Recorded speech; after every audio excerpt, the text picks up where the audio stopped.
Hello everyone. Now we are taking the MCQ set number second of class 11 physics. Okay.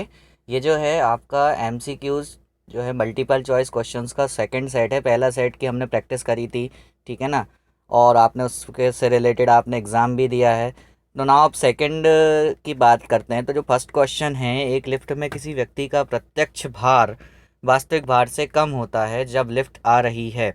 तो इसमें आपको चार option दिए हैं। तो चार ऑप्शन में से जो ऑप्शन बी नंबर है वो आपका कैसा है, सही आंसर है, ठीक है ना स्टूडेंट्स। अगले क्वेश्चन पे हम जाते हैं। निम्न में से कौन सी एक सदिश राशि नहीं है। तब यहाँ पे देखिए संवेग जो है सदिश राशि है, कोणीय वेग भी है सदिश राशि है, और वेग, ये तीनों में क्या है, दिशा देखी जाती है, लेकिन जो द्रव्यमान है उसमें दिशा नहीं देखी जाती है। तो जो द्रव्यमान है वो कैसी राशि नहीं है, सदिश राशि नहीं है। तो इसका आंसर कौन सा आएगा स्टूडेंट्स, डी नंबर का। अब थर्ड नंबर की बात करें, जब एक चल वस्तु की गति दुगनी हो जाती है, मतलब एक ऐसी वस्तु जो कंटिन्यू चल रही है उसकी हम जो गति उसको दुगनी कर देते हैं तो उसकी गतिज ऊर्जा कैसी हो जाएगी। हमको मालूम है गतिज ऊर्जा का फार्मूला क्या होता है, हाफ एम वी स्क्वायर। अब स्वाभाविक है भाई, यदि उसकी स्पीड को डबल कर दोगे तो उसकी जो गतिज ऊर्जा है वो कितनी हो जाएगी, 4 टाइम्स बढ़ जाएगी, मतलब 4 गुना हो जाएगी। तो आंसर के कौन सा आएगा इसमें, सेकंड, ठीक है ना। अब थर्ड नेक्स्ट क्वेश्चन पे जाते हैं। सबसे अधिक तीव्रता की ध्वनि उत्पन्न करता है कौन, सबसे अधिक ध्वनि की तीव्रता उत्पन्न करता है। हमको मालूम है कि बाघ, बाघ की ध्वनि बहुत तेज होती है, ठीक है। तो आंसर क्या आएगा इसका, सी, बाघ। नेक्स्ट क्वेश्चन पे जाते हैं। सूर्योदय और सूर्यास्त के समय सूर्य का गोल दिखता है, कैसा दिखता है, चपटा दिखता है स्टूडेंट। जब आप कभी सूर्योदय और सूर्यास्त के टाइम देखोगे, मतलब even sunrise and sunset, you will see, है ना। तो यहाँ पे कैसा दिखाई देगा आपको, चपटा दिखाई देगा स्टूडेंट्स। ओके, नेक्स्ट क्वेश्चन पे जाते हैं। बर्फ पर दाव बढ़ने से उसका गलनांक कैसा हो जाता है। जैसे हम बर्फ पर प्रेशर बढ़ाते हैं, when we emprise the pressure on the ice, so उसका जो गलनांक है वो कैसा हो जाएगा, घट जाएगा, ठीक है ना। जैसे जैसे बर्फ पर दाव बढ़ता है उसका गलनांक कैसा होता है स्टूडेंट्स, कम हो जाता है। यहाँ पे आपको ध्यान रखना। तो आंसर क्या आएगा इसका, सी। नेक्स्ट क्वेश्चन पे जाते हैं हम।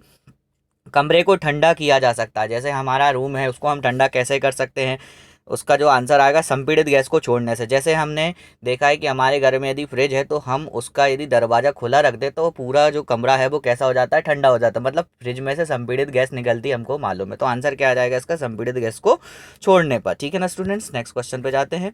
किसका उपयोग खाना बनाने वाले ईंधन के रूप में नहीं किया जाता। तो पहला ऑप्शन है बायोगैस, आपको पता है बायोगैस क्या होती है।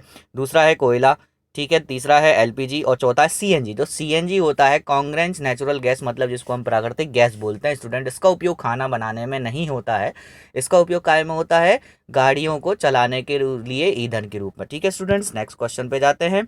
ऊष्मा का सबसे अच्छा चालक कौन सा है। देखिए सोना जो है कुचालक है, एल्यूमिनियम ये भी कुचालक है लेकिन कम है। अब जो चांदी की बात करें तो चांदी जो है सबसे अच्छा चालक है, चांदी, ठीक है ना, मतलब सिल्वर, सिल्वर सबसे अच्छा चालक है, मतलब good conductor of the heat, ठीक है ना। तो आंसर क्या आएगा इस, चांदी, ठीक है, सी नंबर। नेक्स्ट पे जाते हैं। Question number 10। निम्न में से कौन सा एक प्रकृति में अनुचुंबकीय है, मतलब नॉन मैग्नेट। तो ऑक्सीजन, ठीक है ना, ऑक्सीजन जो है ग्रीन कलर का जो ऑप्शन है वो करेक्ट आंसर है, ऑक्सीजन, ठीक है। अब विद्युत मोटर किस सिद्धांत के अनुसार कार्य करती है। विद्युत मोटर जो है फैराडे के नियम के सिद्धांत पर कार्य करती है। तो ऑप्शन बी इसका करेक्ट आंसर है। Next question.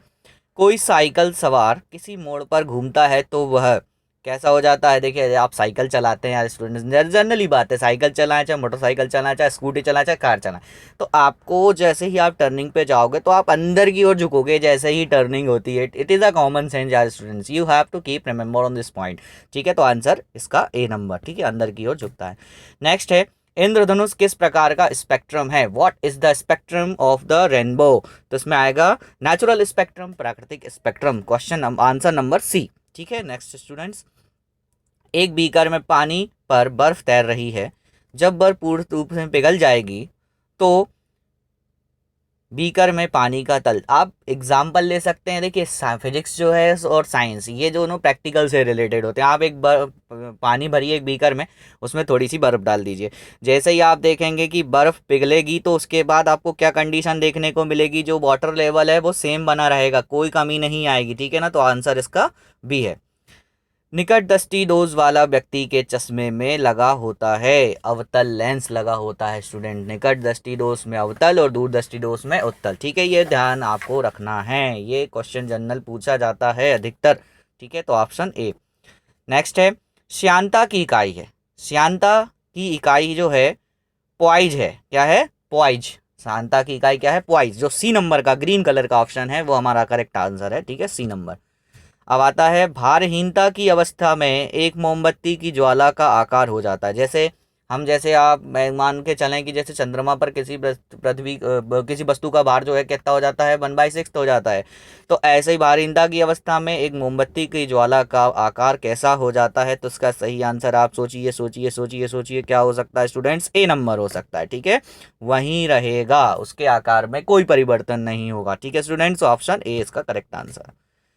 वस्तु को गर्म करने पर उसके अणुओं के, अब जैसे जैसे हम किसी वस्तु को गर्म करते हैं तो उसके अणुओं का क्या हो जाता है? चाल बढ़ जाती है। तो सी नंबर का इसका ऑप्शन हमारा सही है स्टूडेंट। जैसे ही हम किसी वस्तु को गर्म करेंगे तो उसके अंदर जो अणु होते हैं उसकी चाल कैसी हो जाती है? बढ़ जाती है स्टूडेंट। ठीक है, तो आंसर सी। अब रडार का आविष्कार कौन था? इंपॉर्टेंट क्वेश्चन है स्टूडेंट। रडार का आविष्कारक कौन था? रडार का आविष्कारक कौन था आपको मालूम होगा। कौन था भाई? देखो, न्यूटन तो हो नहीं सकता। अब आप चर्चा करिए, अपन ऑप्शन लगा के देखते हैं, आप अपने कैलकुलेशन कीजिए। इसके लिए आपको 2 सेकंड मिलेंगे। रडार का आविष्कारक आप मान लीजिए कौन था? रॉबर्ट बॉटसन था। Option number A. ये जो है ऑप्शन नंबर ए, रॉबर्ट बॉटसन, इसने राडार का आविष्कार किया था स्टूडेंट्स, याद रखिएगा 1972 में। अब नेक्स्ट जो है मानव नेत्र में होता है। अब मानव नेत्र में क्या होता है स्टूडेंट्स? बताइए, इनमें से आपने पढ़ा हुआ है। ठीक है, कौन सा लेंस होता है? मानव लेंस में लेंस होता है या दर्पण होता है? बताइए, मानव नेत्र में बताइए कौन सा होता है? तो मानव नेत्र में जो ऑप्शन डी है, उत्तल लेंस होता है स्टूडेंट्स। कौन सा होता है? उत्तल लेंस। तो ये आज के हमारे 20 क्वेश्चन थे स्टूडेंट्स। आप सभी इन क्वेश्चंस की प्रैक्टिस कीजिएगा, दोनों सेट अपनी कॉपी में नोट कीजिएगा। Next time we will see you with the next question. Thank you, have a nice day.